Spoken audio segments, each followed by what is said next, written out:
যিটো স্বয়ং শিৱই দিব নোৱাৰে জীৱক মোক্ষ প্ৰাপ্তি, যিটো স্বয়ং ব্ৰহ্মাই দিব নোৱাৰে ইন্দ্ৰকে ধৰি ৩৩ কোটি দেৱ দেৱতাই দিব নোৱাৰে, তেনে ক্ষেত্ৰত তেওঁলোকৰে এটা মূৰ্তি নিৰ্মাণ কৰি সোণ ৰূপ কাঁহ পিতল বাঁহ কাঠ খেৰ মাটি আদিৰে নিৰ্মাণ কৰি সেই মূৰ্তিৰ আগত ধূপ ধূনা জ্বলাই পূজা কৰি থাকিলে মূৰ্তিটোৱে কি গতি দিব? স্বয়ং শিৱই দিব নোৱাৰো বুলি নিজ মুখে কৈছে। এতিয়া আমি যদি কোনোদিন ভগৱন্তৰ কথা নাভাবোঁ তেতিয়াহ'লে ভগৱন্তে আমাৰ কথা ভাবিব নাই? এতিয়া কংস দুৰাচাৰী হৈও সাধু বুলি ক'লে, এতিয়া আপুনি মই সাধু হয় নে নহয়?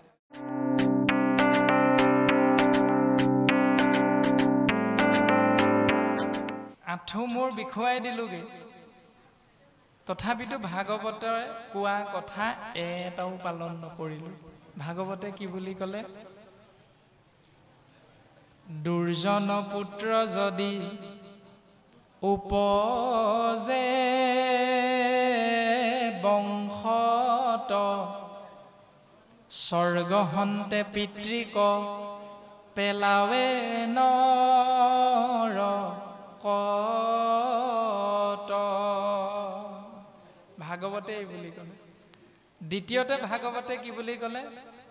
পুত্ৰ ভৈলে পিণ্ড দিব লাগয় বাপৰ। এই পুত্ৰ হলে পিতৃ পৰলোকগামী হলে পিণ্ড দিব লাগিব, ভাগৱতে কৈছে। পৃথু অৱতাৰত ভগৱন্ত পুৰুষে নিজ মুখে কৈ থৈ গৈছে, পঞ্চম স্কন্ধত আছে, আপোনাৰ হবে চাব। এতিয়া পিণ্ডটোৰ নামটো কি?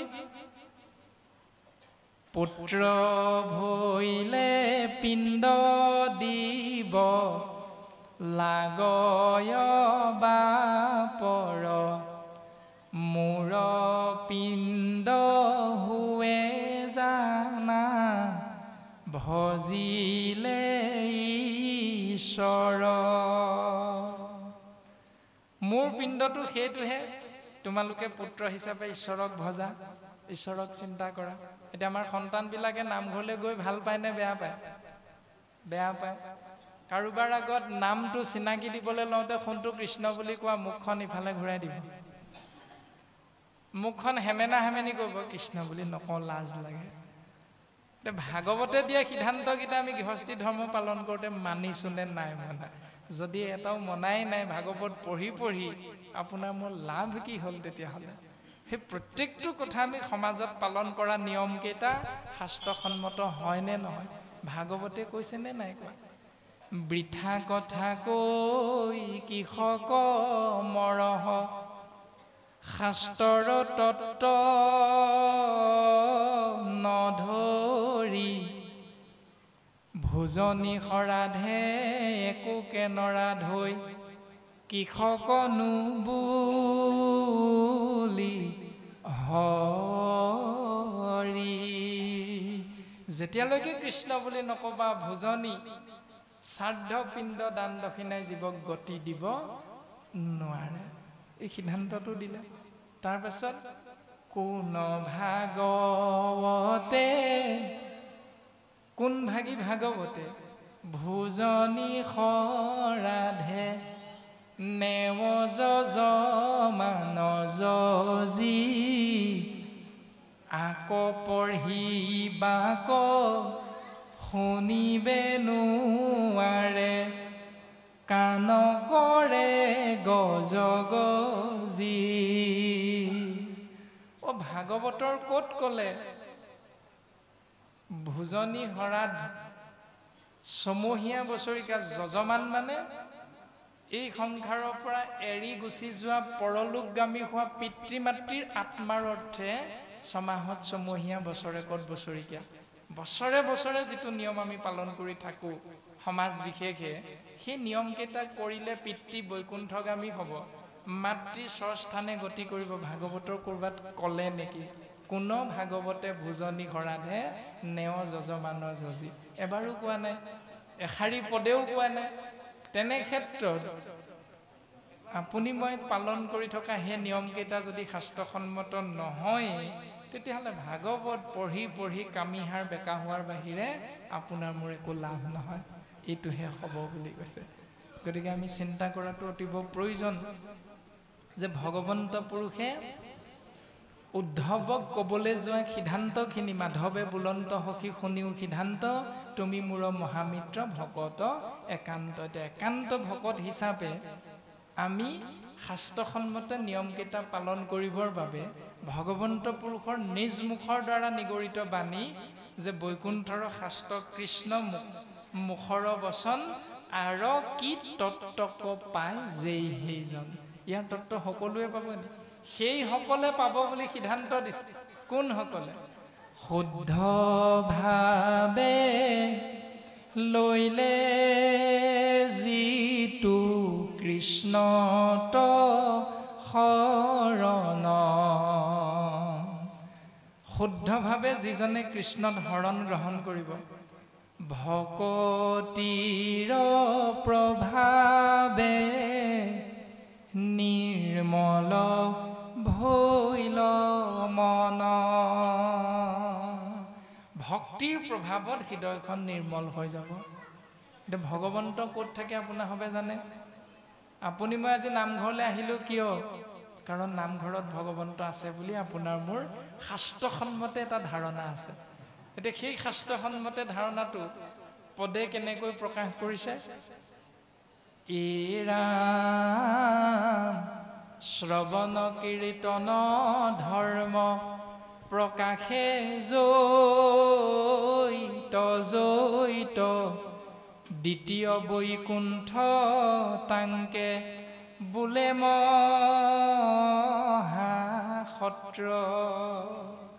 গোবিন্দ মহাপ্ৰভুৰ নিৰ্গুণ নাম শ্ৰৱণ আৰু কীৰ্তন মহাভক্তি যি স্থানত প্ৰকাশ হয় সেই স্থানক দ্বিতীয় বৈকুণ্ঠ বা মহাসত্ৰ বুলি শাস্ত্ৰই সিদ্ধান্ত দিছে।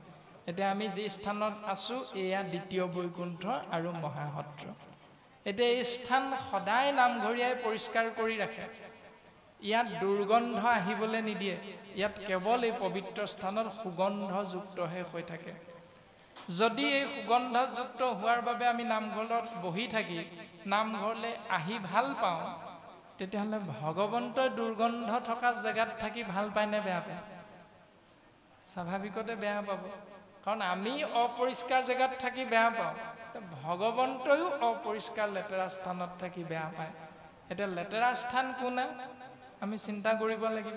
ভগৱন্ত ক'ত থাকে? মাধৱ পুৰুষে আকৌ ক'লে, কি বুলি ক'লে? যিহেতু চৈতন্যপূৰ্ণ পৰমাত্মা ৰূপে হৰি, হৃদয়ত আচন্ত প্ৰকাশী, তাতে সেই ইন্দ্ৰিয়গণ ভূত প্ৰাণ বুদ্ধি মন, প্ৰৱৰ্তে যতে কজৰ ৰাখি, ৰাম প্ৰৱৰ্তে যতে কজৰ ৰাখি। ভগৱন্তৰ হৃদয়ৰ মাজত আছে। এতিয়া আপোনাৰ মোৰ হৃদয়খনত কি আছে? কুৰ্চুট, কপট, দম্ভ, দেশ্য, অহংকাৰ, মদ, মাশ্চৰ্য, অন্যায়, অসূয়া, অপ্ৰীতি, এইবিলাকহে সোমাই আছে হৃদয়খনত। এনেকুৱা লেতেৰাযুক্ত হৃদয়খনত ভগৱান থাকি ভাল পাবনে? কেতিয়াও নাপায়। সেইকাৰণে আমাৰ হৃদয়খন নিৰ্মল কৰিবৰ কাৰণে শাস্ত্ৰই কৈছে ভক্তিৰ আশ্ৰয় কৰা। ভক্তি কোনে প্ৰকাশ কৰি আছে? কৃষ্ণ তত্ত্বই। বৈকুণ্ঠৰ শাস্ত্ৰ কৃষ্ণ মুখৰ বচন। আৰু কি তত্ত্বক পায় যেই সেইজন। সেই যেই সেইজনৰ ভিতৰত আপুনি মই পৰি আছো নেকি তত্ত্ব নজনাকৈ? যদি আপুনি মই পৰি আছো যেই সেইজনৰ ভিতৰত তত্ত্ব নজনাকৈ, তেতিয়াহ'লে যেই সেইজনৰ ভিতৰতে পৰিবলৈ চেষ্টা কৰিম তত্ত্ব জনাকৈ।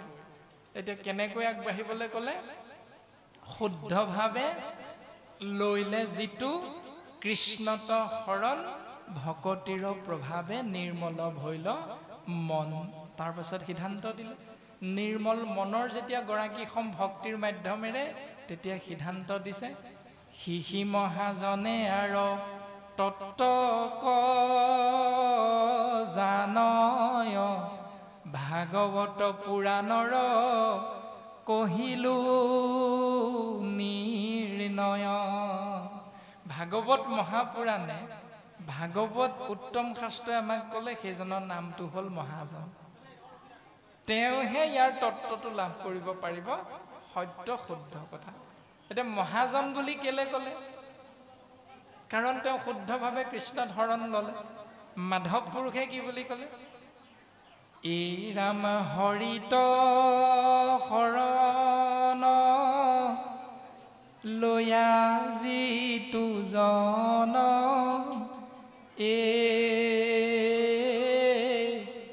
হৰিৰ চৰিত্ৰ শ্ৰৱণ কীৰ্তন কৰে, দুৰ্ঘোৰ পাৰ সংসাৰ সাগৰ, সিটো মহাজনে আতি মহাহুখে তৰে। সেইজনৰ নাম মহাজন। কোনজন? যিজন কেৱল শৰণীয়া, সেইজনক মহাজন বুলি কৈছে। আৰু এই সংসাৰ সমুদ্ৰ যিখন পাৰাপাৰ নাই, এই সংসাৰ সমুদ্ৰখন অতি মহাহুখে তৰি যাব পাৰিব সেইজন মহাজনে, যিজনে কৃষ্ণত শৰণ ল'লে। আৰু এনেকৈ মহাভক্ত উদ্ধৱৰ আগত ভগৱন্ত পুৰুষে সিদ্ধান্ত দি প্ৰকাশ কৰিলে, সেই উদ্ধৱ, বেদে যেন কৱে তাক শুনা প্ৰাণ সখী। বেদে কাৰ কথা কৈ আছে, বেদে কি কৈ আছে তুমি শুনা।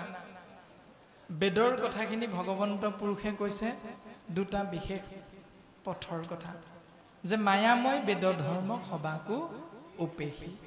বেদৰ মাৰ্গ দুটা বিশেষত, এক হ'ল প্ৰবৃত্তিঞ্চ, দুই হ'ল নিবৃত্তিঞ্চ। অৰ্থাৎ প্ৰবৃত্তি আৰু নিবৃত্তি। এই প্ৰবৃত্তি আৰু নিবৃত্তি মানে আগম আৰু নিগম। এটা হ'ল সংসাৰলৈ আহি থাকিব লগা, এটা হ'ল সংসাৰলৈ আহি থাকিব নলগা। এতিয়া আগম মানে অহা, নিগম মানে যোৱা, যাক প্ৰবৃত্তি আৰু নিবৃত্তি বুলি কৈছে। এতিয়া প্ৰবৃত্তি পথত কি কি আছে? জ্ঞান মাৰ্গ, যোগ কৰ্ম মাৰ্গ, যোগ সকাম কৰ্ম আদিখিনি, সগুণ ভক্তি আদি সমস্তৰ ফলটো হ'ল প্ৰবৃত্তি মাৰ্গ, অৰ্থাৎ আগম পন্থা। এইকেইটাত যদি আমি খোজ দিওঁ, তেতিয়াহ'লে আমি সংসাৰলৈ দুখ কষ্ট ভোগ কৰিবলৈ অহা যোৱা কৰি থাকিব লাগিব। নিবৃত্তি মানে হ'ল নিগম, য'ত কেৱল এটাই আছে, সেয়া হ'ল নাম বস্তু, যাক কোৱা হৈছে নিৰ্গুণ ভক্তি। নাম সমান নিষ্কাম সমান নিবৃত্তি পথ বুলি সিদ্ধান্ত দিছে। গতিকে নিবৃত্তি নিগম পথত যদি আমি খোজ দিওঁ, তেতিয়াহ'লে এই সংসাৰলৈ দুনাই আহিব নালাগে, আৰু আমি যোৱাৰ লগে লগে দুখ কষ্ট ভোগ কৰাৰ পৰা সমস্ত জনা পৰিত্ৰাণ পাব পাৰিম।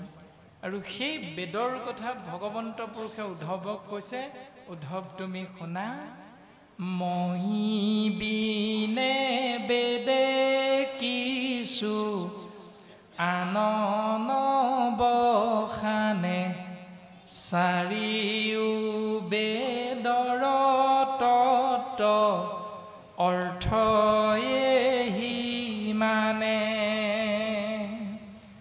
বেদে মোৰ কথা নাই কোৱা উদ্ধৱ, নে বেদে মোৰ কথা কৈছে উদ্ধৱ? ভগৱন্ত পুৰুষে কোনটো ক'লে? সিদ্ধান্ত দি দিলে পূৰ্ণ ৰূপত, উদ্ধৱ বেদে যিমানখিনি কথা কৈছে প্ৰত্যেকটো মোৰ কথাই কৈ আছে। মই বিনে বেদে কিছু আন নবখানে। বেদে মোৰ বাহিৰে বেলেগ কাৰো কথাই কোৱা নাই, কেৱল মোৰ কথা কৈ আছে। আৰু চাৰিও বেদৰ তত্ত্বটোৱে হ'ল কেৱল মই, অৰ্থাৎ পৰম ব্ৰহ্ম কৃষ্ণ তত্ত্ব। আৰু সেই বেদ যাৰ যেন মতি কৰে বেদক ব্যাখ্যান, নিজ অৰ্থ ভকতিক তেজি বুজৈ আন। আমি জীৱৰ স্বধৰ্ম হ'ল ভক্তি কৰা, কিন্তু শৰীৰটোৰ স্বধৰ্ম ভক্তি নহ'বও পাৰে। ভক্তিৰ অৰ্থেহে শৰীৰটোৱে কৰ্ম কৰা। গতিকে শৰীৰৰ ধৰ্ম আত্মাৰ ধৰ্ম শাস্ত্ৰসন্মতে আমাক প্ৰকাশ কৰিছে অলপ বেলেগ ধৰণে, যাক কোৱা হৈছে প্ৰকৃতি পুৰুষ দুয়ো হৈব একমতি, তেহে সিজিব জানা কৃষ্ণত ভকতি। এতিয়া প্ৰকৃতি আৰু পুৰুষ, পুৰুষ মানে হ'ল জীৱ আত্মা আৰু প্ৰকৃতি মানে হ'ল পঞ্চভূতি ২৪টি তত্ত্বৰে গঠিত শৰীৰ। এই শৰীৰটোৰ ভিতৰত আত্মা প্ৰৱেশ কৰি দিয়াৰ পাছত আত্মাৰ স্বধৰ্ম পৰমাত্মাৰূপী পিতৃক চিন্তা কৰা, আৰু আত্মাই পৰমাত্মাৰূপী পিতৃক চিন্তা কৰিবলৈ যাওঁতে ভৰি দুটাই যদি কয় শৰীৰটোৰ ভিতৰত সোমাই থকা আত্মা, তোক মই নামঘৰলৈ ভকতৰ ওচৰলৈ নিনিওঁ, তোক মই চাৰিআলিৰ চুকত থকা সেই ক্ষীণমিন পোহৰ দি থকা সেই পনীয়া দোকানখনলৈহে মই তোক লৈ যাম। ভৰি দুটাই যদি সেইফালে লৈ যায় শৰীৰটোক, প্ৰকৃতিক, আৰু আত্মাই যদি চিন্তা কৰি থাকে নামঘৰলৈ যাব পৰা হ'লে, অৰ্থাৎ দুমুখীয়া নীতিত তৰিব নোৱাৰে, এটামুখী হ'ব লাগিব। প্ৰকৃতি পুৰুষ দুয়ো হৈব একমতি। এক হ'ব পাৰিলেহে পিতৃস্বৰূপ পৰমাত্মাৰ কৃপা ধন্য হৈ আত্মা আৰু শৰীৰ এই সংসাৰৰ পৰা তৰি যাব পাৰিব। অৰ্থাৎ আত্মা তৰি যোৱা মানে পুনৰ এটা শৰীৰত আহি আৰু অৱস্থান কৰিব নালাগে, এই সিদ্ধান্তটো দিছে। কিন্তু এইটোকে নুবুজি জীৱবিলাকে শৰীৰত সোমাই সোমাই যাৰ যেন মতি কৰে বেদক ব্যাখ্যান, তিনিটা গুণত আবদ্ধ হৈ গ'ল। সংসাৰত সোমালো মানে আগমত ভৰি দিলো, তিনিটা গুণৰ মাজত আমি অৱস্থান কৰিলো। সেই গুণ তিনিটা কি কি? তমগুণ, ৰজগুণ, সতগুণ। আৰু এই তিনিটা গুণত থাকি আমি জীৱবিলাকে তিনিটা তাপৰ মাজত সদায় অৱস্থান কৰি কৰি দুখ কষ্ট ভোগ কৰিব লগা হৈছে। সেই তাপ তিনিটা কি কি? আধি ভৌতিক, আধি দৈবিক আৰু আধ্যাত্মিক। গতিকে তিনি গুণত আবদ্ধ হৈ তিনি তাপৰ মাজত থাকোঁতে ইয়াৰ পৰা পৰিত্ৰাণ পোৱাৰ একমাত্ৰ উপায়টো হ'ল কেৱল ভগৱন্ত, অৰ্থাৎ কেৱলে মাত্ৰ লৈবেক হৰণ। যে আমি জীৱবিলাকে কেৱল এক দেৱ এক সেৱ একত বিনে নাই কেৱ, এই পৰম সত্য ৰূপ ঈশ্বৰ কৃষ্ণদেৱৰ নামত আমি শৰণ গ্ৰহণ কৰিব লাগে, এই সিদ্ধান্তটো দিয়ে। আৰু তাকে নকৰি আমাৰ চিন্তাবিলাক কি হয়? এৰাম কেহু বোলে বেদে কৈ, যজ্ঞ ব্ৰত দানে, কেহু বোলে দেৱতাক পূজা তীৰ্থ স্নানে, কেহু বোলে বেদে কৈ জ্ঞানতে হে গতি, গুণৰ ইচ্ছায়ে বুজে যাৰ যে নমতি।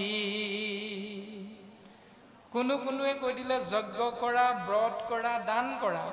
কোনোৱে ক'লে ক্ষুদ্ৰ ক্ষুদ্ৰ দেৱতাক পূজা কৰা, তীৰ্থত স্নান কৰা। কোনোৱে ক'লে জ্ঞান মাৰ্গক আশ্ৰয় কৰা। গতিকে সেই উদ্ধৱ এই সকলোখিনি গুণৰ ইচ্ছায়ে বুজে যাৰ যেন মতি। এই তিনি গুণৰ মাজত আবদ্ধ হৈ থকাৰ বাবে যাৰ লগত যি গুণৰ প্ৰাধান্যতাটো বেছি, সেই গুণ অনুসাৰে জীৱবিলাকে সেইমতে নিজৰ মতটো প্ৰকাশ কৰি দিলে।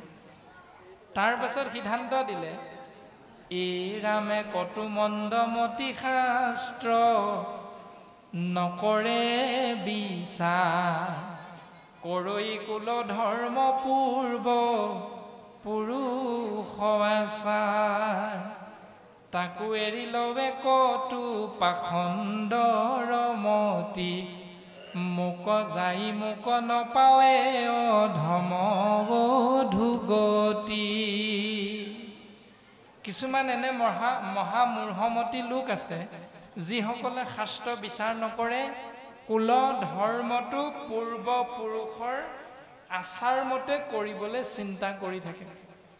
কোনোবাই যদি শুদ্ধ ৰূপটো কয়ও, তেতিয়াহ'লে তেওঁলোকে কেৱল পৰম্পৰাক দোহাই দি কেনেকৈনো কৰিম, কেনেকৈনো এৰিম, এইটো নিয়ম পিতৃ মাতৃয়ে কৰি আহিছে, ককা আইতাই কৰি আহিছে, এই বুলি কৈ কৈ তেওঁলোকৰ নাম কৈ কৈ সেইটো পথতে সোমাই থাকিব বিচাৰে কীৰ্তন গ্ৰন্থত গুৰুজনাই পদবন্ধে প্ৰকাশ কৰিছে তীৰ্থ বুলি কৰে জলত শুদ্ধি প্ৰতিমাত কৰে দেৱতা বুদ্ধি বৈষ্ণৱত নাই সবমতি গৰুটো অধম কৃষ্ণ বদতি তীৰ্থক্ষেত্ৰত তীৰ্থ বুলি কৰে জলত শুদ্ধি তীৰ্থক্ষেত্ৰত গৈ স্নান কৰি জীৱই শুদ্ধ হৈছো বুলি ভাবি বাকি কোনো কৰ্ম নকৰে অৰ্থাৎ বৈষ্ণৱৰ সংগলৈ নাযায় বৈষ্ণৱৰ সংগক প্ৰাধান্যতা নিদিয়ে মান্যতা প্ৰদান নকৰে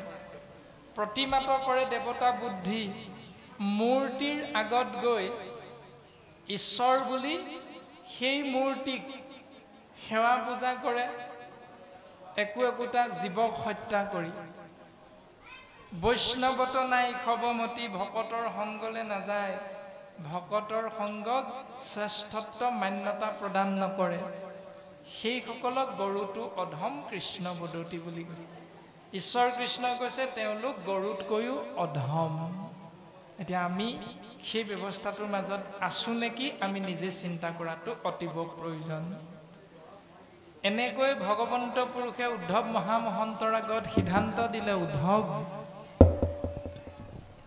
এই সকলোবিলাকৰ ভিতৰত তোমাক মই পুনশ্চ কেইজনমানৰ লগত চিনাকি কৰি দিছো শুনাচোন এৰা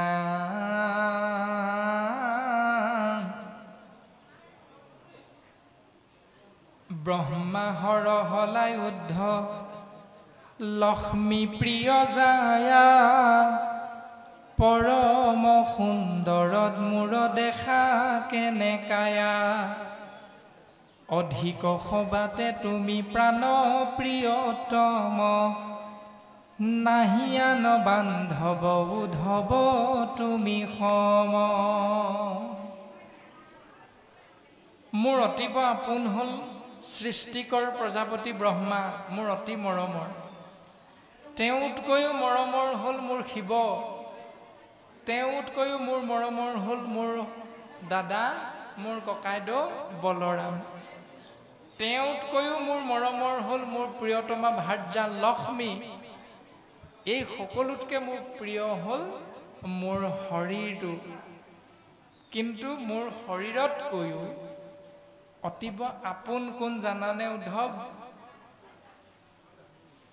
অধিক সবাতে তুমি প্ৰাণপ্ৰিয়তম নাহিয়ান বান্ধৱ উদ্ধৱ তুমি সম এই সকলোতকৈ তুমি মোৰ অতিব আপোন উদ্ধৱ কাৰণ ভগৱন্ত পুৰুষে সিদ্ধান্ত দিছে মুকুতি পৰম পদ তাতো এৰি দাই মই বিনে ভকতৰ প্ৰিয়য়ান নাই মুকুতিকো তুচ্ছ জ্ঞান কৰে মোৰ ভকতে কেৱল মইহে ভকতৰ মূল চিন্তাৰ কেন্দ্ৰবিন্দু হৈ থাকোঁ সেইকাৰণে উদ্ধৱ ভকতেহে জানা মোৰ পৰম বান্ধৱ ভকতজনৰ মই সুহৃদয় উদ্ধৱ সেইকাৰণে ভকতজন মোৰ অতিব আপোন কাৰণ ভকতে মোৰ বাহিৰে বেলেগৰ কথা চিন্তা নকৰে মই বিনে ভকতে নিচিন্তে কিছু জ্ঞান ময়ো ভকতত পৰে নজানো হোৱান এতিয়া আমি স্বাভাৱিকতে এটা যদি গাঁৱত চিন্তা কৰোঁ আমাৰ গাঁওখনত আমি 60 ঘৰমান মানুহে বসবাস কৰি আছোঁ কিন্তু কোনোবা এজন মানুহ আমাৰ ঘৰলৈ আহিলে আমাৰ খুব ভাল লাগে আৰু সেই মানুহজনো সেই ব্যক্তিজনৰ ঘৰলৈ গৈ খুব ভাল পায়। চাহ অকণ তামোল এখন দিলেও নিদিলেও কোনো কথা নাই, তেওঁলোকৰ ঘৰলৈ গৈ ভাল পায়। কিয় ভাল পায়? কাৰণ ইজনে সিজনৰ মনৰ মিল আছে। এজনে যদি কৃষ্ণ কথা ভাল পায়, ইজনেও কৃষ্ণ কথাই ভাল পায়। সেইকাৰণে দুইজনৰ অন্তৰাত্মাত মিল আছে। আৰু ঘৰখনৰ বাকী সকলো যিহেতু কৃষ্ণ কথা ভাল পায়, গতিকে ভকত এজন আহিলে সেইজনে স্বাভাৱিকতে ভাল পায়। কিন্তু কোনোবাই ঘৰ এনেকুৱা ব্যক্তিও থাকে, যি ঘৰ ব্যক্তিত আপুনি মই মাতি থাকিলেও যাবলৈ মন নাযায়। যায়নে বাৰু? নাযায়। কেলে মন নাযায়? সেইটো ঘৰলৈ কি যাবি? আমাৰ স্বাভাৱিকতে মনলৈ এনেকুৱা চিন্তাখিনি আহে। এতিয়া ভগৱন্ত পুৰুষে আধ্যাত্মিক চিন্তাৰ মাজেৰে সেই কথাটোকে কৈ আছে যে উদ্ধৱ, মই বিনে ভকতে নিচিন্তে কিছু জ্ঞান, ময়ো ভকতত পৰে নজানো হোৱান। যিহেতু ভকতে কেৱল মোৰ কথা ভাবি থাকে দিনে ৰাতিয়ে, সেইকাৰণে ময়ো ভকতৰ কথা ভাবি থাকোঁ। এতিয়া আমি যদি কোনোদিন ভগৱন্তৰ কথা নাভাবোঁ, তেতিয়াহ'লে ভগৱন্তে আমাৰ কথা ভাবিব নাই? নিশ্চয় নাভাবে। আজি বাৰ্ষিক কৰ্ম বুলি নামঘৰত আহি বন্তি এগছ, ধূপ এগছি, বন্তি এগছি ধূপ কেইডালমান আনি জ্বলাই দিলোঁ আৰু এনেধৰণে ঘূৰালোঁ। তাৰ পাছত পাণ দুখিলা, তামোল এটা, অৰিহণা 21 টকামান, 11 টকামান, কাৰোবাৰ আছে কাৰণে 50 টকা, কাৰোবাৰ আৰু আছে 100 টকা, কাৰোবাৰ আৰু বেছিকৈ আছে 500 টকা দি থৈ সেৱা ভাগ কৰিলে। ভগৱন্ত সন্তুষ্ট হৈ যাম বুলি কৈছে। পদেটো তেনেকৈ নাই কোৱা। পদে ক'লে সুন্দৰভাৱে যে মই বিনে ভকতে নিচিন্তে কিছু জ্ঞান। ভকতে খাওঁতে, শুওঁতে, উঠোঁতে, বহোঁতে, বাক্যে বচনে, খোজে কাটলে মোৰ কথা যিজনে চিন্তা কৰে, মই তাৰ কথা সদায় চিন্তা কৰোঁ। তেনেকুৱা এজন ভকতৰ নাম কি? কংস। কংস দুৰাচাৰী। শাস্ত্ৰই আমাক অকণমান পাছত ক'ব, দুৰাচাৰো কৰৈ যদি আমাত ভকতি, তে মহাদুৰাচাৰো কৰে আমাত ভকতি, আন ক্ষুদ্ৰ দেৱতাত যদি নেদে মতি। আন ক্ষুদ্ৰ ক্ষুদ্ৰ দেৱতাসকলৰ চৰণলৈ নগৈ মোৰ চৰণলৈ অহাজন যদি দুৰাচাৰীও হয়, তথাপিতো তেওঁ মুক্তিৰ পাত্ৰ হৈ যাব পাৰে। প্ৰমাণ শাস্ত্ৰই দিছে কংস, প্ৰমাণ শিশুপাল, প্ৰমাণ ৰাৱণ, প্ৰমাণ কুম্ভকৰ্ণ, প্ৰমাণ হিৰণ্যকশিপুৰ হিৰণ্যাক্ষ। দুৰাচাৰী তেওঁলোক, কিন্তু যিদিনা আকাশবাণী শুনিছে কংসই, আকাশবাণী শুনাৰ লগে লগে খাওঁতে, শুওঁতে, উঠোঁতে, বহোঁতে, বাক্যে বচনে, খোজে কাটলে কেৱল কোন কৃষ্ণ। আমাৰ হয়নে? খাবৰ সময়ত মুঠতে এটাই, খাওঁ আৰু খাব লাগে। 4টা শব্দৰ মাজত আমি গৃহস্থী ধৰ্ম পালন কৰোঁ। আন অৰ্থাৎ আনিব লাগে, মাৰ মাৰিব লাগে, কাট কাটিব লাগে, খাওঁ খাব লাগে। আন মাৰ কাট খাওঁ, কি আনিম? শাস্ত্ৰই কি আনিবলৈ ক'লে? মাৰ শাস্ত্ৰই কি মাৰিবলৈ ক'লে? কাট শাস্ত্ৰই কি কাটিবলৈ ক'লে? খাওঁ শাস্ত্ৰই কি খাবলৈ ক'লে? সেই আন মাৰ কাট খাওঁ আমি চিন্তা কৰাটো অতিব প্ৰয়োজন। সেই প্ৰত্যেকটো বিষয় আমি যেতিয়া সুন্দৰভাৱে যেতিয়ালৈকে চিন্তা নকৰিম, তেতিয়ালৈকে আমি এখন সুন্দৰ সমাজ, সুন্দৰ গৃহস্থী আমি কেতিয়াও পৰিণত কৰিব নোৱাৰোঁ। এখন সুন্দৰ সমাজ পৰিণত কৰিবৰ বাবে আমি প্ৰত্যেকেই বিষয়টো সুন্দৰভাৱে অনুধাৱন কৰিব লাগিব, হৃদয়াংগম কৰিব লাগিব। নহ'লে নামঘৰলৈ বোলে গলানে গ'লোঁ, প্ৰত্যেক বছৰে বছৰে আমাৰ নামঘৰত অনুষ্ঠান পতা হয় নহয়, বৰ ভাল লাগে সেই দুদিন। সেই দুদিনত কাক কাক অনা হয়? যোৱা বছৰ জগত বনিয়া বাপক আনিছিলে আপোনাহঁত, আৰু এইবাৰ আমি মহামূৰ্হমতী নামটো আহিলে, আৰু আমি মহামূৰ্হমতী সৌভাগ্যৱন্ত হ'লোঁ কৃষ্ণ নামেৰে আপোনাহঁত মহাভক্তৰ চৰণত সেৱা কৰিবলৈ পায়। কিমানবাৰ অনুষ্ঠান বছৰে বছৰে পাতিছোঁ, এইটো ডাঙৰ কথা নহয়। কিমানজন অসমৰ নামী দামী ভাগৱত আচাৰ্যক আনি ভাগৱত কথা শুনিছোঁ, এইটো ডাঙৰ কথা নহয়। ভাগৱতে কোৱা কথা কেইটা নিয়ম প্ৰত্যেক বছৰে বছৰে এটা এটাকৈ শুদ্ধ কৰিছোঁ, এইটো কিন্তু ডাঙৰ কথা। এইটোহে অতিব ডাঙৰ কথা। যদি ভাগৱত শুনিলোঁ, আহিল কণা, নামঘৰলৈ গ'লানে গ'লোঁ, আহিল কণা, শুনিলানে শুনিলোঁ গ'ল কণা সাগৰী কাটিলোঁ 3 কণা। গতিকে আমি 3টা কণাৰ মাজত আমাৰ লগত কোনো পাৰ্থক্য নাই, একেটাই হয়। গলানে গ'লোঁ, শুনিলানে শুনিলোঁ বোলে কি ক'লেনো ভাগৱতে আজি? জানো এজন আহিলে কৈ আছিল আৰু শুনিলোঁ, কিন্তু থকা সময়কণ ভাল লাগিলে। কি ভাল লাগিলে তাকো ক'ব নোৱাৰো। আমাক কোনকেইটা সমাজৰ পৰা নিয়ম এৰিবলৈ ক'লে সেইটোও বুজি নাপালোঁ, সেইটোও চিন্তা নকৰিলোঁ। কোনকেইটানো যোগ কৰি ল'বলৈ কৈছে ভাগৱতে সেইটোও এবাৰো নাভাবিলোঁ। মুঠতে কালিলৈ যদি কিবা এষাৰ নাম হয়, সেই নামষাৰত আপুনি গৈ মই উবুৰি খাই পৰিম। আকৌ ভাগৱতে কোৱা নকৰিবলৈ কোৱা কৰ্মকেইটাকে পৰম্পৰাগত কৰ্ম হিচাপে আমি পুনশ্চ কৰি থাকিম। আমি চিন্তা কৰাটো অতীৱ প্ৰয়োজন। প্ৰত্যেকটো কথা যে আমাক মন্দমতি বুলি কৈছে। মন্দমতি মানে মহামূৰ্খ। যদিহে শাস্ত্ৰৰ বিচাৰ নকৰি আমি পৰম্পৰা কৰ্ম কৰি থাকোঁ, পূৰ্বপুৰুষৰ কৰ্ম। এতিয়া পূৰ্বপুৰুষৰ কৰ্মটোতো অকণমান খেলি মেলি এটা আছে। আপোনাৰভাৱে নামঘোষা শাস্ত্ৰত এটা কথা সুন্দৰভাৱে জানে, মিনতি বচন বোলো সৰ্বজন শুনিও শাস্ত্ৰৰ মৰ্ম, আপোন কুশল চাবা যেবে তেবে নেৰিবাহা যুগ ধৰ্ম। আপোন কুশল মানে মিনতিপূৰ্বক সবিনয় নিবেদন কৰি মাধৱ গুৰুজনাই কৈছে, সেই সাধু সমস্ত শাস্ত্ৰৰ মতটো শুনাচোন। কেলে শুনিম, কেতিয়া শুনিম? উত্তৰটো শাস্ত্ৰই দিছে। কিন্তু আপুনি মই কাকো দাবী ধমকি দিব নোৱাৰে কেলে শুনিম সি ক'লে বুলিয়ে। শাস্ত্ৰই কৈছে কেতিয়া শুনিম। সদায় নুশুনো কিবা অপৰাধ হ'ব নি? নালাগে। কেতিয়া শুনিবা? আপোন কুশল, শৰীৰটোৰ যেতিয়া মংগল বিচাৰিবা তেতিয়া শাস্ত্ৰৰ মতটো পালন কৰিবা। জীৱৰ যেতিয়া কল্যাণ বিচাৰিবা তেতিয়া শাস্ত্ৰৰ মতটো শুনিবা।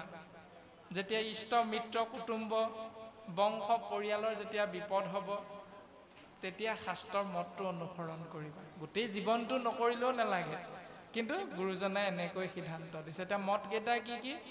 সত্য যুগে ধ্যান, ত্ৰেতা যুগে যজ্ঞ, দ্বাপৰত পূজা, কলিত নাম। কলিত শৰীৰ কীৰ্তন বিনাই আৱৰ নাহিকে দুজা। কলিত জীৱৰ তৰণৰ উপায় একমাত্ৰ নাম বস্তু। কাৰণ সত্য, ত্ৰেতা, দ্বাপৰ এই 3 যুগত ভগৱন্ত বস্তু আপোনাৰ মোৰ নিচিনা এটা শৰীৰৰ ৰূপত এই সংসাৰতে আছিল। কিন্তু কলিত তেৰা এই ৰূপত নাই, তেওঁ নাম ৰূপত আছে।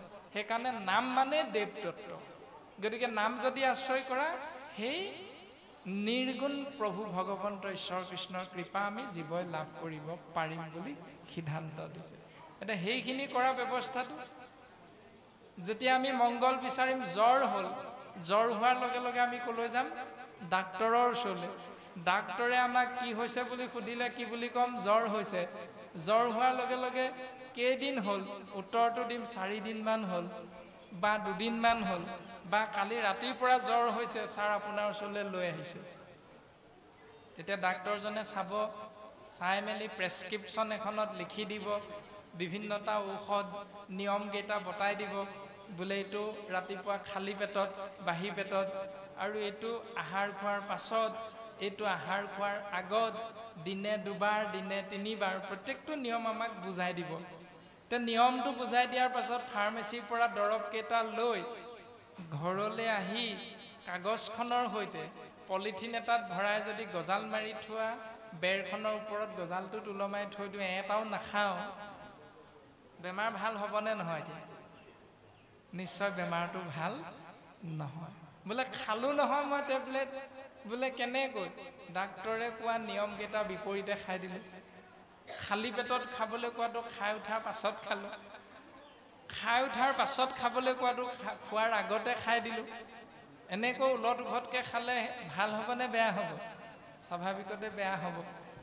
গতিকে শৰীৰৰ মংগল বিচাৰি মেডিকেললৈ গ'লেই নহ'ব, মেডিকেলত ডাক্তৰে দিয়া নিয়মকেইটা ঘৰত আহি পালন কৰিব লাগিব। গুৰুজনাইও এইটো নিয়মকে কৈ আছে যে কলিত শৰীৰ কীৰ্তন বিনাই আৱৰ নাহিকে দুজা। ভকতৰ সংগ পালোঁ, ভকতৰ সংগত গৈ যিকেইটা শিকিলোঁ সেইকেইটা ঘৰত গৈ পালন কৰিব লাগিব। যদি পালন নকৰোঁ তেতিয়াহ'লে আমাৰ কল্যাণ নহয়। এয়া হ'ল শাস্ত্ৰৰ মত। আৰু এনেকৈ উদ্ধৱ মহাভক্তৰ আগত ভগৱন্ত পুৰুষে সিদ্ধান্ত দিছে, সেই উদ্ধৱ তুমি শুনা, আন ক্ষুদ্ৰ দেৱতাত যদি নেদৈ মতি, মহা দুৰাচাৰো কৰে আমাক ভকতি। যদি আন ক্ষুদ্ৰ ক্ষুদ্ৰ দেৱতাৰ চৰণলৈ নগৈ মোৰ চৰণলৈ আহে তেতিয়াহ'লে তেওঁ দুৰাচাৰী হ'লেও মই তেওঁক কৃপা কৰোঁ। প্ৰমাণ কংস, হিৰণ্যকশিপুৰ, হিৰণ্যাক্ষ, শিশুপাল, দন্তবক্ৰ, ৰাৱণ, কুম্ভকৰ্ণ আদি দুৰাচাৰীসকল তেওঁলোকে কৃষ্ণত শৰণাপন্ন হয়। সেইকাৰণে তেওঁলোক দুৰাচাৰী হৈও কৃষ্ণৰ কৃপা লাভ কৰিলে। কংসই হাৰূপ্য মুকুতি পাইছে, পুতনাই জননী গতি লাভ কৰিছে কৃষ্ণক স্তন পান খুৱাই মাৰিবলৈ লোৱাৰ বাবে। প্ৰত্যেকটো বিষয়ে শাস্ত্ৰই আমাক সুন্দৰভাৱে সিদ্ধান্ত দিছে। এতিয়া শুনা উদ্ধৱ, সেহিহে পৰম সাধু জানা মহাশয়, যিহেতু আমাক মাত্ৰ কৰিলে নিশ্চয়। তাৰমানে সেইজনকে মহাসাধু বুলি কৈছে, পৰম সাধু বুলি কৈছে, যিজনে কেৱল মোৰ চৰণ আশ্ৰয় কৰিলে। এতিয়া কংস দুৰাচাৰী হৈও সাধু বুলি ক'লে। এতিয়া আপুনি মই সাধু হয়নে নহয়? যদি আমি শাস্ত্ৰৰ নিয়মটো তাৰ বিপৰীতে পালন কৰি আছোঁ, তেতিয়াহ'লে শাস্ত্ৰই কিন্তু আমাক সাধু বুলি নাই কোৱা। এৰা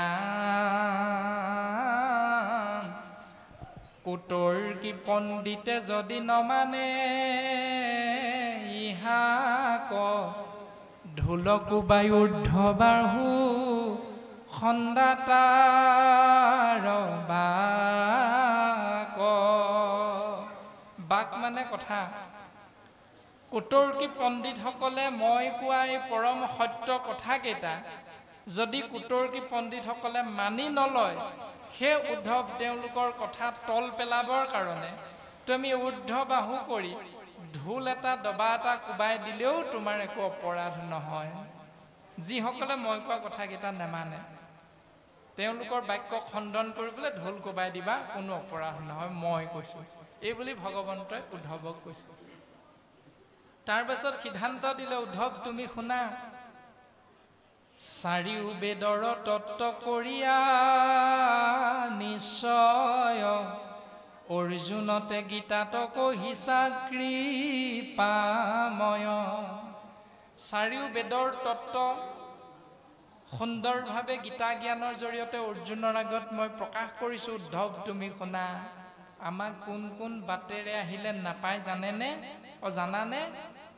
তপজপ পৰম সন্যাস মহাদানে, নপাৱে আমাক সাংখ্য যোগ তত্ত্ব জ্ঞানে, কেৱল ভকতি মাত্ৰ মোক কৰে বৈশ্য, কহিলো উদ্ধৱ ইটো তোমাৰ ৰহস্য। উদ্ধৱ, মোক তপ জপ পৰম সন্যাস মহাদান সাংখ্য যোগ তত্ত্ব জ্ঞান এইকেইটা পথেৰে মোৰ ওচৰলৈ আহিবলৈ হ'লে জীৱই মোৰ কৃপা লাভ কৰিব নোৱাৰে। কিন্তু মোৰ কৃপা লাভ কৰিব কোনটো পথেৰে? কেৱল ভকতি মাত্ৰ মোক কৰে বৈশ্য, কহিলো উদ্ধৱ ইটো তোমাৰ ৰহস্য। মই ভক্তিৰ মাজতহে যিহেতু থাকোঁ, গতিকে ভক্তিৰ মাধ্যমেৰে মোৰ ওচৰলৈ আহিবলৈ চেষ্টা কৰা মই জীৱক কৃপা কৰিম। এনেকৈ সিদ্ধান্ত দিলে ভগৱন্ত পুৰুষে। তাৰ পাছত প্ৰকাশ কৰিছে পদে, এৰা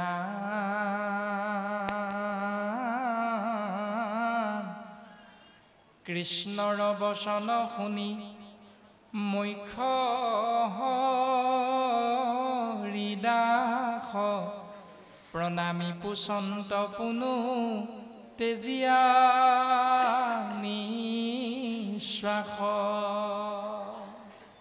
এইখিনি উপদেশ পাই উদ্ধৱে পুনৰ সুধিছে যে হে প্ৰভু, মোৰ আৰু কেইটামান ভাৱনা মনলৈ আহিছে, তোমাৰ চৰণত অৰ্পণ কৰিব বিচাৰিছোঁ, তুমি কৃপা কৰিবানে? ভকতি পৰম গতি জানিলো নিশ্চয়, চেদিওক দেৱ দুনাই মনৰ সংশয়। ভকতিয়ে পৰম গতি মই বুজি পাইছোঁ, কিন্তু মোৰ মনৰ সংশয়টো পুনৰ কৃপা কৰিবানে? বোলে সংশয়টো কি? বিষয়ক পৰম আপদ হেন জানি, তথাপিতো নেৰে কিয় একো প্ৰাণী, মাৰন্তে ভৰ্ৎসন্তে যেন নিৰ্গত কুকুৰ তথাপিও শিষ্ট ভুঞ্জে তেজি নযায় দূৰ কাটিবা কৱানন্তে নীলাজ যেন চাগ লাঠি পায়ো গাধে গদৰ ভিৰ নেৰৈ লাগ সেহি মতে দুসময় জানি নিৰন্তৰে তোমাক নভজি কিবা ইয়াতে মঘাত কৰে। উদ্ধৱ অৰ্থাৎ ভগৱন্ত পুৰুষৰ আগত মহাভক্ত উদ্ধৱে কৈছে, প্ৰভু কুকুৰ গাধ ছাগলী আদি জন্তুবিলাকৰ দৰে মাৰন্তে ভৰ্ৎসন্তে যেন নিৰ্গত কুকুৰ তথাপি উচিষ্ট ভুঞ্জে তেজি নযায় দূৰ কাটিবাক আনন্তে নীলাজ যেন ছাগ গাধি লাঠি পায়ো গাধে গদৰ ভিৰ নেৰৈ লাগ। কুকুৰটোক গিৰিহঁতজনে শিকলিডালে বান্ধি ৰাখি চেম্পু মাৰি মাৰি গা ধোৱাৰ পাছতো কাঁহৰ কাঁহীত খাবলৈ দিয়াৰ পাছতো যে মুহূৰ্ততে কুকুৰটোক শিকলিডাল খুলি দিব তেতিয়া কুকুৰটো কলৈ যায়? স্বাভাৱিকতে চোৱা পাতনিলে যায়। সেইটো কুকুৰৰ স্বভাৱ। তাক মাৰন্তে ভৰ্ৎসন্তে খেদিলেও মাৰিলেও সি চোৱা পাতনিলে যোৱাটো কুকুৰৰ এটা স্বভাৱ। এতিয়া আপোনাৰ মোৰ তেনেকুৱা স্বভাৱ আছে নেকি? ভকতৰ সংগত থাকোঁতে কৃষ্ণ বুলি কওঁ, ভকতৰ সংগৰ পৰা গুচি যোৱাৰ পাছত তাৰ ওলোটাটো কৰোঁ, তাৰ বিপৰীতটো কৰোঁ, তেতিয়াহ'লে আমাকো শাস্ত্ৰই কুকুৰ বুলি গালি পাৰি আছে। তাৰ পাছত ছাগলীৰ লগত গালি পাৰিছে। ছাগলীয়ে যি ধৰণে ভাল বেয়া নাজানে, নিজৰ ঘৰৰ বাৰীত মালিকৰ বাৰীতে কঁঠাল পুলি এটা যদি ধুনীয়াকৈ উঠি আহে, বেৰ নিদিলে জেউৰা নিদিলে কঁঠাল পুলিটো গিৰিহঁতজনৰ কঁঠাল পুলি বুলি ছাগলীজনীয়ে বিচাৰ কৰিব নাজানে। তৎক্ষণাত সেইটো আহাৰ বুলি খাব লাগে বুলিহে জানে। ঠিক তেনেকৈ আপুনি মই ইষ্ট মিত্ৰ কুটুম্ব বাছ বিচাৰ কৰিব নাজানি কোনজন ঈশ্বৰে জীৱক কল্যাণ সাধন কৰিব এই কথাটো বাছ বিচাৰ কৰিব নোৱাৰি, ক'ত খাব লাগে ক'ত খাব নালাগে, কোন ঠাইলৈ যাব লাগে কোন ঠাইলৈ যাব নালাগে, এইখিনি বাছ বিচাৰ নকৰি এফালৰ পৰা মখিমূৰ কৰিবহে লাগে, খাব লাগে আৰু মুঠতে যাব লাগে প্ৰত্যেকতে। এনেকুৱা কিবা ব্যৱস্থাৰ মাজত আপুনি মই যদি সোমাই আছোঁ, তেতিয়াহ'লে আমাকো ছাগলীৰ লগত গালি পাৰিছে শাস্ত্ৰই। লাঠি পায়ো গাধে গদৰ ভিৰ নেৰৈ লাগ। লাঠি পোৱাৰ পাছতো গাধটোৱে যেনেকৈ গাধীজনী পাছ নেৰে, ঠিক তেনেকৈ আমি এই সংসাৰখনত ৩৩ কোটি দেৱ দেৱতাই মোক্ষ প্ৰাপ্তি দিব নোৱাৰে বুলি শাস্ত্ৰসন্মতে জনাৰ পাছতো যিজনে মোক্ষ প্ৰাপ্তি জীৱক দিব পাৰে সেইজনৰ নাম নলৈ, সেইজনৰ চৰণলৈ নগৈ যদি বাকীখিনি ওচৰলৈ গৈ থাকোঁ, তেতিয়াহ'লে সেইখিনি ব্যৱস্থাৰ মাজত থাকিলে আমাক শাস্ত্ৰই কৈছে গাধৰ লগত তুলনা কৰি গালি পাৰি আছে। শিৱই নিজ মুখে কৈছে নহয়, আপোনাৰভাৱে জানে, মহীহৰ ব্ৰহ্মা ইন্দ্ৰ যত দেৱগণ মুখ কদিবাকন পাৰোঁ একোজন। মই শিৱ, তুমি ব্ৰহ্মা, ইন্দ্ৰকে ধৰি ৩৩ কোটি দেৱ দেৱতাই জীৱক মোক্ষ প্ৰাপ্তি দিব নোৱাৰোঁ। তেনে ক্ষেত্ৰত জীৱই কি কৰিব জানা? তৎসত্ত্বেও কি কৰিব? তাম্ৰ কাশ প্ৰতিমায়ে কিবা গতি দিব, কলিত মলিন লোকে ইহাংকে পূজিব। যিটো স্বয়ং শিৱই দিব নোৱাৰে জীৱক মোক্ষ প্ৰাপ্তি, যিটো স্বয়ং ব্ৰহ্মাই দিব নোৱাৰে, ইন্দ্ৰকে ধৰি ৩৩ কোটি দেৱ দেৱতাই দিব নোৱাৰে, তেনে ক্ষেত্ৰত তেওঁলোকৰে এটা মূৰ্তি নিৰ্মাণ কৰি সোণ ৰূপ কাঁহ পিতল বাঁহ কাঠ খেৰ মাটি আদিৰে নিৰ্মাণ কৰি সেই মূৰ্তিৰ আগত ধূপ ধূনা জ্বলাই পূজা কৰি থাকিলে মূৰ্তিটোৱে কি গতি দিব? স্বয়ং শিৱই দিব নোৱাৰো বুলি নিজ মুখে কৈছে।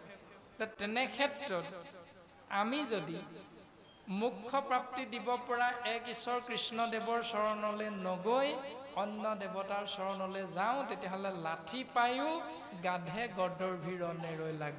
লাঠি পোৱাৰ পাছতো মতা গাধটোৱে যেনেকৈ মাইকী গাধজনী পাছ নেৰে, যিমান লাঠি পালেও, ঠিক তেনেকৈ আমাৰো নিয়মবিলাক তেনেকুৱাই হৈ আছে যদি আমাক শাস্ত্ৰই গাধৰ লগত তুলনা কৰি কৰি গালি পাৰি আছে যে সেহিমতে দুখময় জানি নিৰন্তৰে তোমাক নভজি কিবা আত্মঘাত কৰে। গতিকে মাধৱে ঈশ্বৰ কৃষ্ণ উদ্ধৱক কৈছে, তাৰ পৰিচয়টো তোমাক মই দিওঁ শুনা, কিয় এনেকুৱা হয়। মনুষ্য নামৰ জীৱ এনেকুৱা কিয় হৈ থাকে জানা? মাধৱে বুলন্ত সখী শুনা পৰিছেদ, পঢ়ে যে বে শাস্ত্ৰ সবে জানি চাৰি বেদ। সেই উদ্ধৱ তুমি শুনাচোন, যিসকলে পঢ়ে শাস্ত্ৰ জানে, চাৰি বেদ জানে, পঢ়ি শুনি চাৰি বেদৰ জ্ঞান লাভ কৰিলে, শাস্ত্ৰৰ জ্ঞান পালে, কৰিবে নপাৰে মুত তথাপি ভকতি, তথাপিতো তেওঁলোকে মোক ভক্তি কৰিব নোৱাৰিবও পাৰে। কেনেকৈ? নলবয় নৰে যাৱে সন্তৰ সংগতি। সন্তৰ সংগ, সাধুৰ সংগ, ভকতৰ সংগ যেতিয়ালৈকে আশ্ৰয় নকৰিব, যিমান চাৰি বেদ 14 শাস্ত্ৰ তত্ত্বজ্ঞান জানিলেও তেওঁ মোৰ ভক্তি কৰিব নোৱাৰে। আৰু এই পৰম সত্যটোকে উদ্ধৱৰ আগত কৃষ্ণই কৈছে, কৰ্ণত কহন্ত কথা কৃষ্ণে গৈপ্য কৰি, নাহিকে উপায় সখী সুসংগ হৰি। কাণে কাণে কৈছে, হেৰা উদ্ধৱ, ইয়াৰ বাহিৰে আৰু পৰম সত্য একো নাই। তোমাক মই কেৱল কৈছো শুনা, যে সৎসংগৰ বাহিৰে জীৱৰ কল্যাণৰ পথ আৰু দ্বিতীয় এটা নাই। আমাক নপাৱে পুনু জ্ঞানী কৰ্মী লোকে, আমাক জ্ঞান মাৰ্গ আশ্ৰয় কৰা লোকে নাপায়, আমাক কৰ্ম মাৰ্গ আশ্ৰয় কৰি থকা লোকে নাপায়।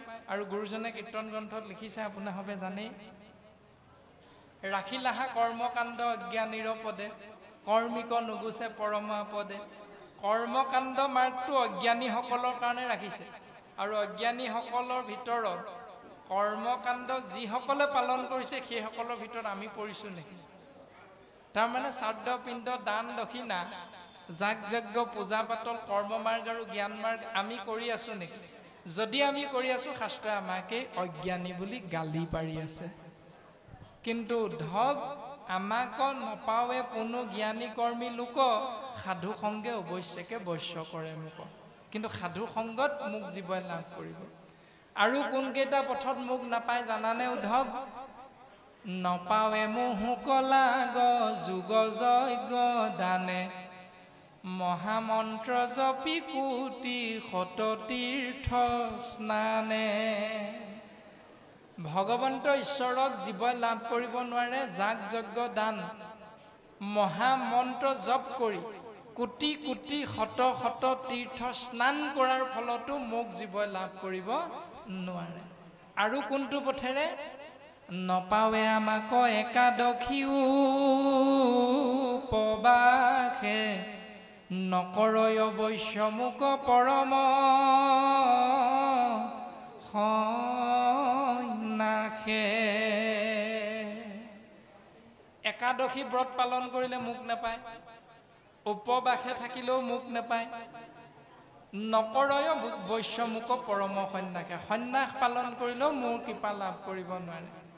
গতিকে আন কৰ্ম কৰিয়া মিছাত মৰে লোকে, ভকতৰ সংগত সম্যক পাৱে মোকে। এই ওপৰত কৈ অহা আন কৰ্মবিলাক কৰি কৰি মনুষ্য নামৰ জীৱই এনে জীৱনটো বিফলে পঠিয়াইছে, কিন্তু ভকতৰ সংগত মোক তৎক্ষণাত লাভ কৰিব পাৰে। এতিয়া আমি কোনটো কৰিম সেই চিন্তাটো আপুনি মই নিজে নিজে কৰিব লাগিব।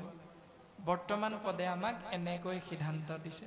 তাৰ পাছত বহু নাম প্ৰকাশ কৰিছে ভকতৰ সংগত মোক্ষ প্ৰাপ্তি হোৱা যক্ষ ৰক্ষ বৃক্ষ পক্ষী পক্ষু পালে পালে স্ত্ৰী ক্ষুদ্ৰ অন্তজাতি অধম চাণ্ডাল ইয়াতকৈ যদি অধিক পাপমতী কোনোবা আছে ভকতৰ সংগত পাইলে কমূৰ গতি বিভীষণ বীৰ বিষপৰ্বা জাম্বৱন্ত বলি বান জটায়ু সুগ্ৰীৱ হনুমান মালাকাৰ কুজি ব্যাস ধৰ্ম তুলাধাৰ দ্বিজভাৰ্যা ব্ৰজবাসী গোপী অনাচাৰ এইসকলে নাহি তপ ব্ৰত শৌচ নপঢ়িলে বেদ নজানয় জ্ঞান একো শাস্ত্ৰ তত্ত্ব ভেদ এইসকলে শৌচাচাৰ তপস্যা ব্ৰত বেদ শাস্ত্ৰ একো অধ্যয়ন কৰা নাই এইবিলাক নিয়ম তেওঁলোকে পালন কৰা নাই যদিও জ্ঞান নাই শাস্ত্ৰৰ তত্ত্ব ভেদ কৰিব পৰা নাই যদিও কেৱলে সাধুৰ সংগে সুখে পাইলা গতি সৎ সংগত পৰে নাই উপায়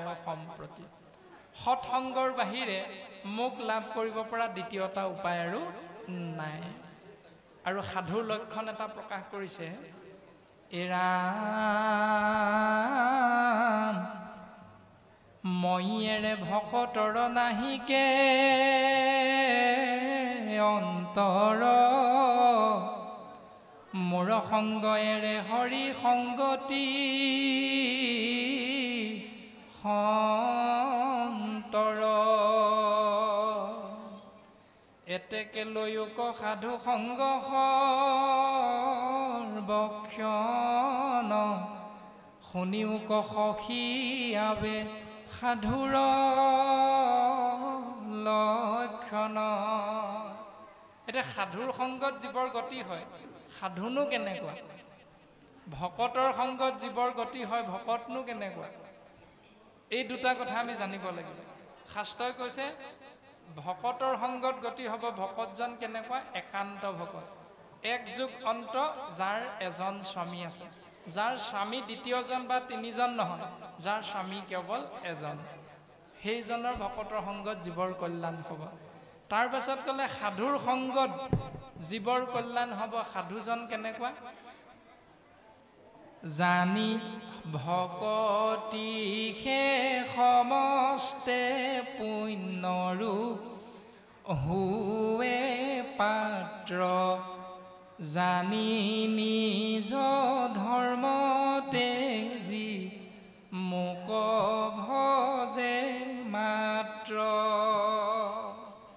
ভকতিহে সমস্ত পুণ্যৰ পাত্ৰ এই পৰম সত্যটো জানি নিজ ধৰ্ম তেজি মোক ভজে মাত্ৰ সুদৃঢ় বিশ্বাসে মোকে কৰিলে কবৈশ্য সেহি মহাসাধু সখী কহিলো ৰহস্য এইটোৱে পৰম ৰহস্য মহাসাধুৰ কেনেকুৱা ৰহস্য আন দেৱ নৰাধে নসাধে স্বৰ্গ কাম আন দেৱতাই ৰক্ষা কৰিব নোৱাৰে আন দেৱতাই স্বৰ্গ প্ৰাপ্তি দিব নোৱাৰে নেৰে সুখে দুখে মুখে মূৰ গুণ নাম এই পৰম সত্যটো অনুধাৱন কৰি আন দেৱতাৰ চৰণলৈ নগৈ কেৱল মোৰ গুণ নাম জগ মুখৰ পৰা আৰু এৰিব নিবিচাৰে মূৰ মূৰ্তি মনে নিতে হৃদয়ত ধৰে জানা সেহি মহাসাধু সখী সুখে তৰে সেইজনৰ নামেই হ'ল মহাসাধু আৰু সেইজনে মহাসুখে তৰি যাব পাৰে আৰু মাধৱ গুৰুজনাই নামঘোষা শাস্ত্ৰত মহাসাধুৰ লক্ষণটো দিছে বেদৰ বিহিত যত আছে ধৰ্ম সংসাৰত হবে হৰি নামৰ কিংকৰ হে নজানি যিটো জনে নামৰ কীৰ্তন কৰে সেহি হে পৰম সাধু নৰ ৰাম হেহি হে পৰম সাধু নৰ মনুষ্যৰ ভিতৰত সেইজনে সাধু এটা সাধুৰ লক্ষণ কেনেকুৱা বৰ্তমান আমাক পদে সুন্দৰভাৱে প্ৰকাশ কৰিলে ভকতৰ লক্ষণ কেনেকুৱা ভকত কি প্ৰত্যেকটো কথা বৰ্তমান পদে আমাক সুন্দৰভাৱে প্ৰকাশ কৰিলে আৰু উদ্ধৱৰ আগত একেবাৰে শেষান্তৰত ভগৱন্ত পুৰুষে সিদ্ধান্ত দিছে এই বুলি এই ৰামে তেকে উদ্ধৱ তুমি তেজাবে দপন্থ জীৱা জানা শুনা হবে এৰায়ান গ্ৰন্থ উদ্ধৱ ইমান দিনে তুমি যিমানখিনি কথা জানিছিলা অন্য গ্ৰন্থৰ পৰা এই সকলোখিনি তুমি এতিয়া পাহৰি যোৱা এৰি দিয়া দ্বিতীয়তে ক'লে উদ্ধৱ তুমি বেদৰ যিমানবিলাক তত্ত্ব জানিছিলা প্ৰত্যেকটো বেদৰ তত্ত্ব তুমি এতিয়াৰ পৰা পাহৰি যোৱা কি কৰিবা তেতিয়াহ'লে এইখিনি পাহৰি একে মুত মাত্ৰ তুমি লয়ো কহৰণ নকৰিবা ভয় মই কৰিবু ৰক্ষণ তুমি একমাত্ৰ মোৰ চৰণত শৰণাপন্ন হোৱা সংসাৰত যিমানবিলাক ভয় হ'ব পাৰে তোমাৰ যিমানবিলাক তুমি বিপদত পৰিব পাৰা সময় সাপেক্ষে সমস্ত বিপদৰ পৰা সমস্ত পাপৰ পৰা মই তোমাক অকপতে উদ্ধাৰ কৰিম অনায়াসে উদ্ধাৰ কৰিম তুমি অকণমানো ভয় নকৰিবা উদ্ধৱ এই বুলি একেবাৰে চূড়ান্ত সিদ্ধান্তটো দি দিলে উদ্ধৱৰ আগত আৰু অৰ্জুনৰ আগত ক'লে সৰ্বধৰ্মান পৰিত্যাজ্য মাম একং শৰণং ব্ৰজ অহং তাং সৰ্ব পাপেভ্যো মুখ্যস্বামী মা শুচ হে অৰ্জুন সকলো ধৰ্ম ত্যাগ কৰি তুমি মোৰ চৰণলৈ আহা তোমাৰ যি পাপ হ'ব সমস্ত পাপৰ পৰা মই তোমাক উদ্ধাৰ কৰিম এয়াই হ'ল কৃষ্ণ উদ্ধৱ সংবাদৰ পদচন্দৰ মূল বিষয়বস্তু Yeah.